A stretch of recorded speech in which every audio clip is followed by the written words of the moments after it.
Black Plasma Studios. Why are they a sin? You can't just say that and then not explain it. If you think an animation by Black Plasma Studios is automatically sin-worthy, give an argument why. Hang on, if this is a new startup file, why is a rig already in it? The entire premise this question is built upon is simply unsubstantiated. We don't know that this is a new startup file. Arbiter could simply have already started the file earlier and then had to come back to it later, hence why a rig would already be in the file. What is this face? Looks like he just got home drunk from an all-night party. Maybe he did. That's not such a ridiculous assumption, is it? What are these cables made of? Plastic bendy straws? This is a Minecraft animation. How do you expect them to look? Did you want them to actually be curved? Because at that point, you'd sin them for looking unnatural in a Minecraft animation, wouldn't you? A Star Wars book? Come on. Who reads Star Wars, am I right? You're really over here sinning the character's taste? Also, I believe that's a Star Wars movie. You just falsely assumed it was a book. As far as I remember, David even said so in the behind the scenes. How are you zooming in the camera without even using the scroll wheel? Also, how do you even animate if your mouse doesn't have a scroll wheel in the first place? These two sins are effectively the same thing. Just say that the mouse doesn't have a scroll wheel and leave it at one sin. You can't just click on a file to append it into the scene. You need to select the object folder inside it and then select all the meshes and bones. We don't see him doing these things. Therefore, he never did.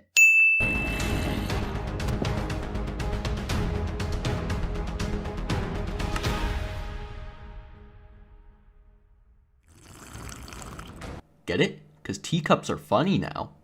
Well, teacups are a running gag in BPS animations, especially the ones that revolve around Sam. You would know that if you actually watched BPS, but I don't think you do since you seem not to like them for some reason. Last time I checked, the whole point of zombies is that they're slow. Have you ever heard of movies like Army of the Dead, World War Z, Zombieland, etc., etc.? The point of zombies is not that they're slow. The point of zombies is that they're zombies. Fast zombies can exist, and they're not sin-worthy.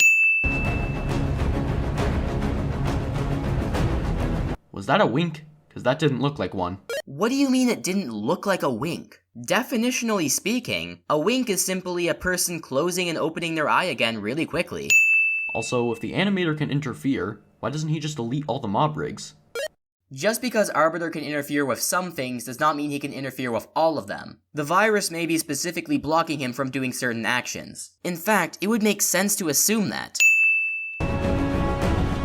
How did Steve know where the animator was going to place these blocks in order to parkour off them? Maybe you have the scene backwards. It could be that Steve jumped knowing the animator would place blocks below him, no matter where he jumped. The animator could be placing blocks in response to Steve jumping, not the other way around. Also, running zombies again. Why do you have to point that out a second time? You already sinned it. It just feels like padding to me.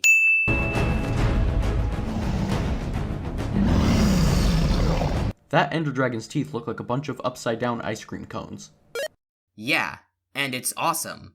Your point is?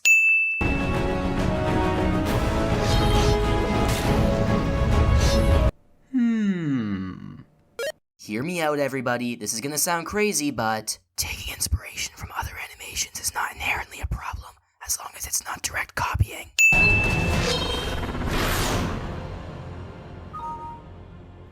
So we killed him in one stab? That was easy. He's not dead. Watch the rest of the series.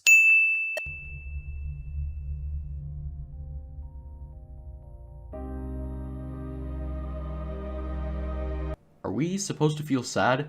They barely even bonded in the first place. All we saw that somewhat resembles any sort of connection between them was Steve throwing a bone one time. Be honest. If a dog sacrificed its life for you and died in front of you, would you not feel sad even if you didn't really know the dog? Natural human empathy is kind of like a normal thing, you know. What the? That's an Easter egg, not a sin.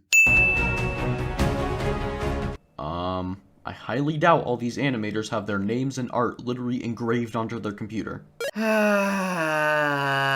This is a thing called creative license. There's nothing wrong with making artistic interpretations of things that aren't actually accurate, as long as it's for creative license.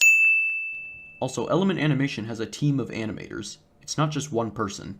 Also, I doubt that one person is a villager. Well, the main guy at Element Animation happens to voice all the villagers, so this kinda makes sense. Just gonna add us in for the rest of the times the map edge is so glaringly obvious. Dude, this part takes place in a Blender file. Isn't the map edge being obvious kind of part of the scene? Speed walking while animating. How do you know specifically that he's animating? He could be doing all sorts of things on that laptop. What was the point of inviting the animators over? They didn't really accomplish anything. He says this after an entire montage of the animators accomplishing a lot of things. Also, Arbiter's animation literally came to life. Even if they really didn't accomplish anything, do you not think he'd want to show people in the community?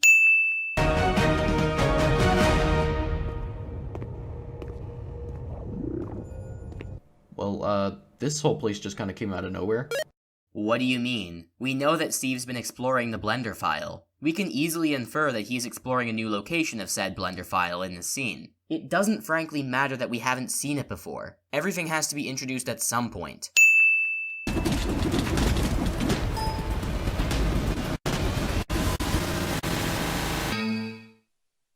Filling the Blender scene with a bunch of fish is not going to crash your entire computer, just the Blender window.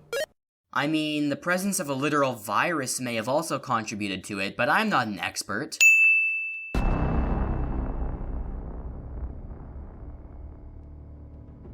If Blender crashed, then how is Steve still here? Steve is obviously not a regular Blender rig. If you want to ask that question, you might as well start asking why he's even alive in the first place.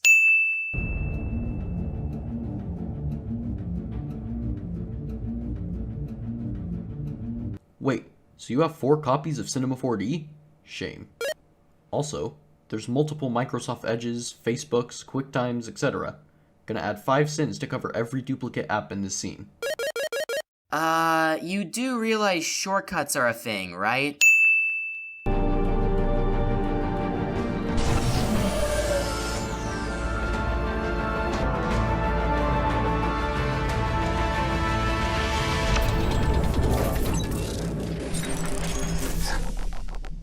Wait, what?